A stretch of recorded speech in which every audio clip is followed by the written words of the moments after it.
அஸ்ஸலாமு அலைக்கும். Hi friends, ஒரு சூப்பரான மீன் குழம்பு ரெசிபி பார்க்கலாமா? ஒரு மிக்ஸி ஜாரில் அரை முடி அளவுக்கு தேங்காய், ஒரு கைப்பிடி அளவுக்கு சின்ன வெங்காயம், பெரிய வெங்காயம், ஒரு 4-5 தக்காளி, மிளகு, சீரகம் இது எல்லாத்தையுமே போட்டு நல்லா ஒரு ஃபைன் பேஸ்ட்டாக அரைச்சிட்டு அதை அப்படியே ஒரு பாத்திரத்தில் ஊற்றிடுங்க.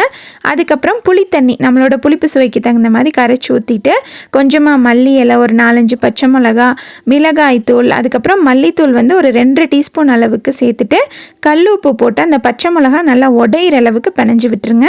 இப்போ அந்த குழம்பை தாளிக்கிறதுக்கு நல்லெண்ணெய், கடலெண்ணெய் ஊற்றிட்டு எண்ணெய் நல்லா சூடாகவும் வெந்தயம், சீரகம் போட்டு பொரிஞ்சதுக்கு அப்புறமா ஒரு கைப்பிடி அளவுக்கு பூண்டு, கருவேப்பிலை, அதுக்கப்புறமா உரிச்சு வச்சிருக்க சின்ன வெங்காயம் போட்டு நல்லா வதக்கிடுங்க. இப்போ அதில் ஒரு தக்காளியை பிணைஞ்சு அதையும் அதில் சேர்த்துட்டு ஒரு 1/2 டீஸ்பூன் மிளகாய் தூள் சேர்த்து நல்லா மிக்ஸ் பண்ணிட்டு அப்படியே அந்த குழம்பு கூட்டி வச்சிருக்கோம் இல்லையா, அதை எடுத்து அதில் ஊற்றிட்டு மூடி போட்டு ஒரு 20 நிமிஷம் கொதிக்க விட்டுருங்க.